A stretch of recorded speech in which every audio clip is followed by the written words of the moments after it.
Hello, I'm Rabyd, otherwise known as the Rabyd Atheist, a former pastor turned atheist, now compassionate anti-theist. Welcome to my channel. Feel free to like or dislike the video as you see fit, so feel free to hit those buttons. Feel free to comment below, and I would appreciate it if you'd subscribe to the channel and hit your notification bell for more content as it is released. You're also free to share my videos as much as you like. The purpose of this channel is educational in regards to atheist and deconversion issues, and politics, philosophy, Bible, theology, and relationship to those issues.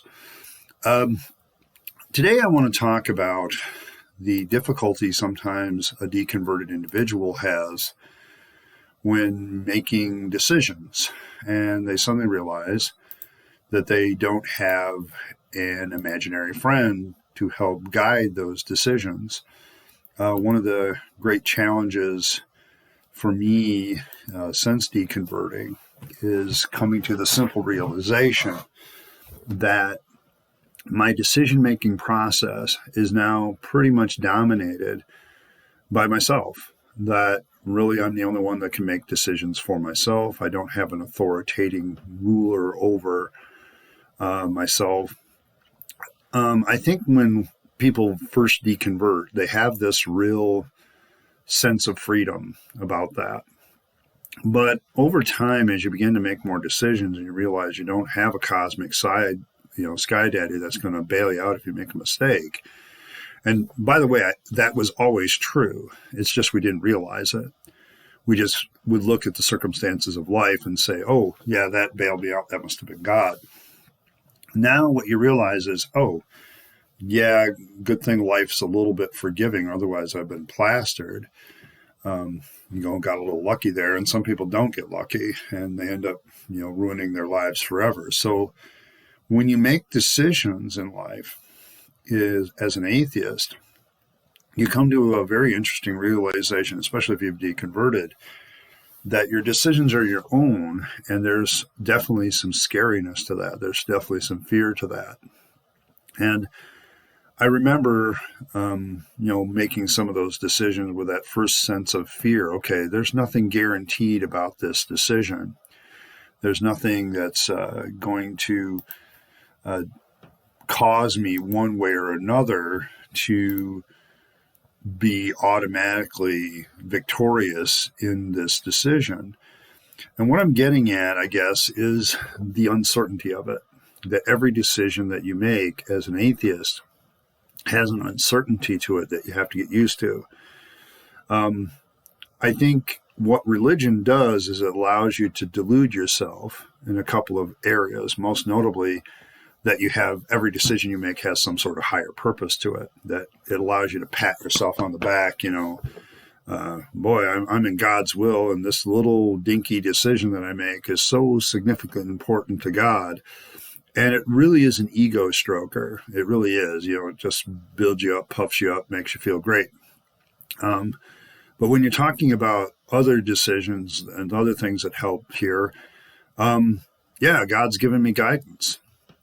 And it's really funny how God's guidance works in retrospect now that I look back at it. It's amazing how I'd already made up my mind what I wanted to do.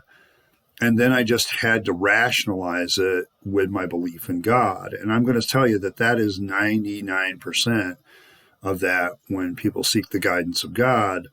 What they're really doing is they're trying to justify a decision that they've already made and try to make it, okay, now I want to do this thing. I just need to make it holy. Okay. And that's kind of really some of the real nonsense of faith comes in. Is you spend all these extra steps thinking about whether something is right or righteous because you don't want to come off as selfish. It's really this tug-of-war pull, isn't it, when you're making decisions as a theist? On the one hand, you want to do what you want to do, but you don't want to come off as selfish. And the way you cannot come off as selfish is justify it because this is what God's will is for me. This is what God is asking me to do. This is what God is trying to make me accomplish. And I think this is really the thing that really drives a lot of this seeking after God's will, because it allows us to make our decisions more important than they are And then it also allows us to justify our decisions in the light of, well, this is God's will, so nobody can challenge whether it's right or wrong or not. And this is funny to me now, but I also now realize how dangerous this is, because there's a lot of decisions that people make that may be very harmful to others, but if you can justify it through religion, then you can justify it through a lot of things. Like, for instance, I know some people have shucked off good relationships because the other person wasn't of faith, or they didn't share the same belief systems, or, don't be unequally yoked with unbelievers. I've seen several times where people that weren't really overly religious found themselves stunned that somebody they loved and cared for very deeply, somebody they would have gone to bat with, suddenly dumps them. And the rationale given is, well, you're not a Christian. And it's like, you do realize that that's insignificant, right? You have this person that really cares and loves you, but you're going to reject them simply because they don't believe in the same imaginary character that you believe in. And as an atheist, when you come out of that, you kind of go, well, shit, how many good relationships, how many good friendships that I cast aside because of my religious proclivities? Why did I do that? Why did I set aside this relationship? Oh, because they engaged in this habit that my religion said was evil.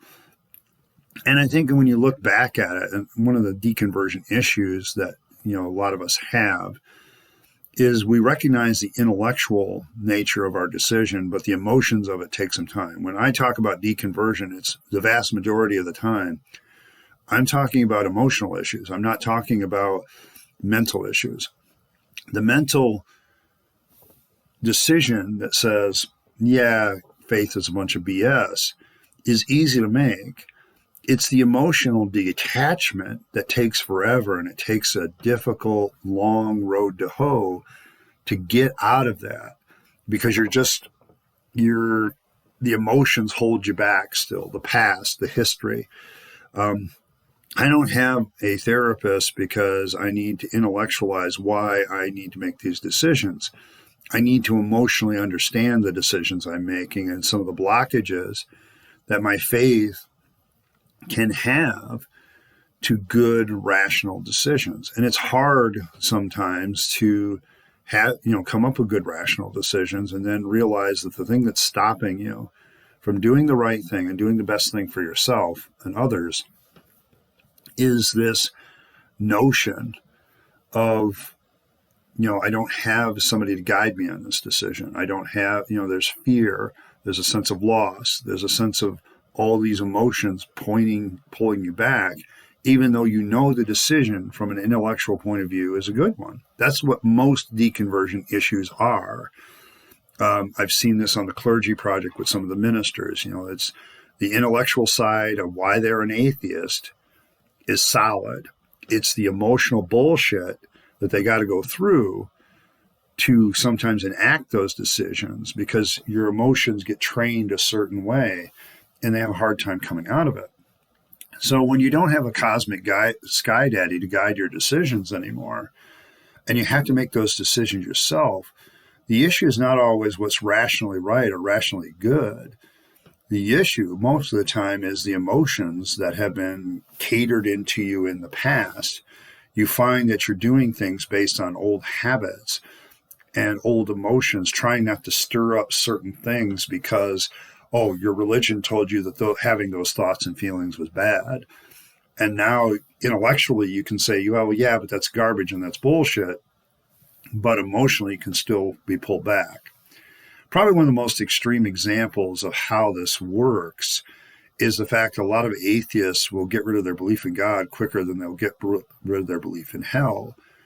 The conditioning of being afraid of hell and being afraid of God even can be very, very strong. And fear is such a strong emotion that the residual effects of that can last for a lifetime. Well, when you're about to make a decision and you realize that your old religion would not have approved that decision, intellectually you can go, well, yeah, fuck them. But emotionally you're going, why am I not moving forward, with this decision? And I find that a lot. Okay, to me, that's me. Okay, it's like, why am I not moving forward? This makes perfect sense now. Why am I not doing this? And part of it is the fear, the conditioned fear that you don't even realize is there. And you have to figure out how to get rid of that conditioned fear.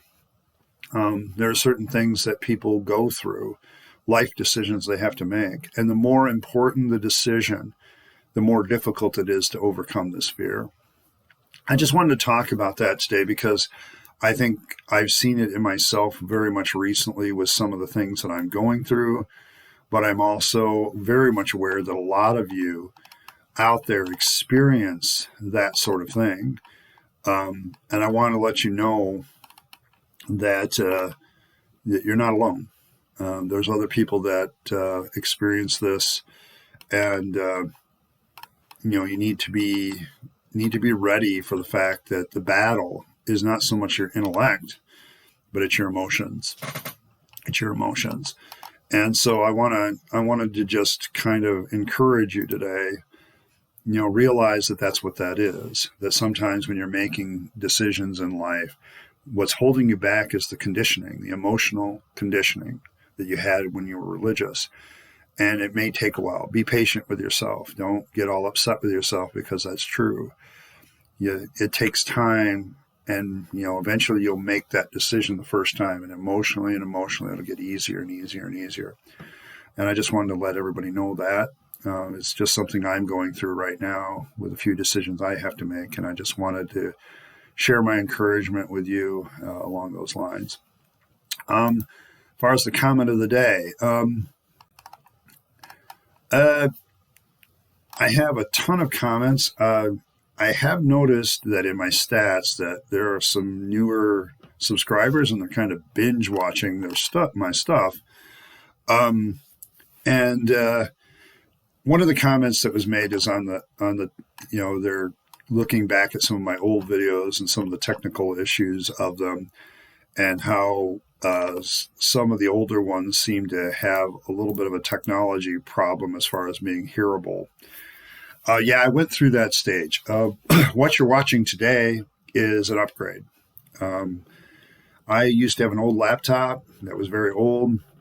It had an old internal camera. The resolution on that camera was not as good. That's why my older videos look very much more grainy than these. The microphone was internal. This microphone for this setup is still also internal. But I've had a lot of comments in regards to technical issues. I have to let one commenter know. She's given me a ton of comments in the last couple of days. Joyce Sky, thank you for your comments. I appreciate comments a lot because they up my algorithm. People are talking about these videos, and that usually causes people to see them more often. The YouTube algorithm is just strange to me because there's all kinds of voodoo that seems to go on with it. And sometimes you get noticed and sometimes you don't. The channel is still growing.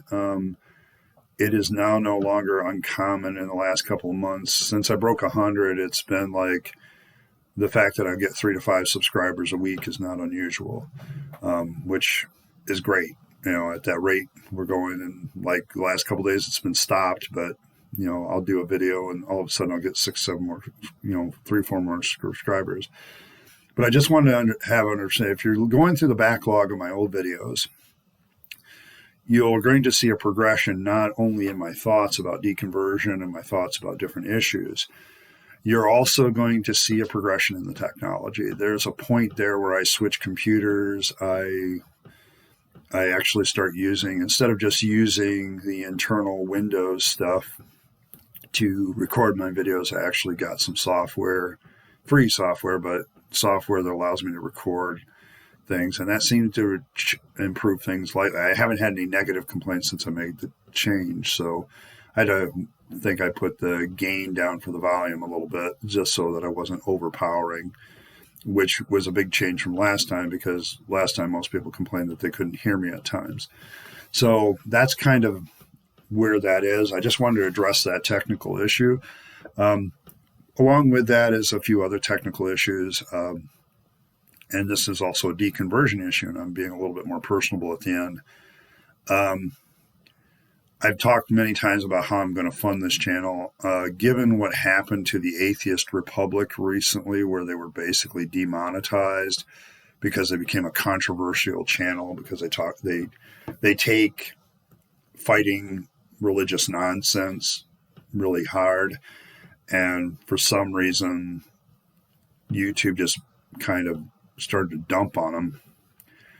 I've come to realize that I'm not going to depend on YouTube income for any income for this channel. They're going to be my platform that I use and the place I post the videos, but I'm going to head a different direction, probably with some sort of PayPal, some sort of Patreon. And I've said that before, and it hasn't materialized yet. And the reason for that is I'm, like today I talked about, I'm having an emotional block with it, because it's very similar to taking money for being a preacher. And even though I know the rationally they're not the same thing, emotionally it feels the same.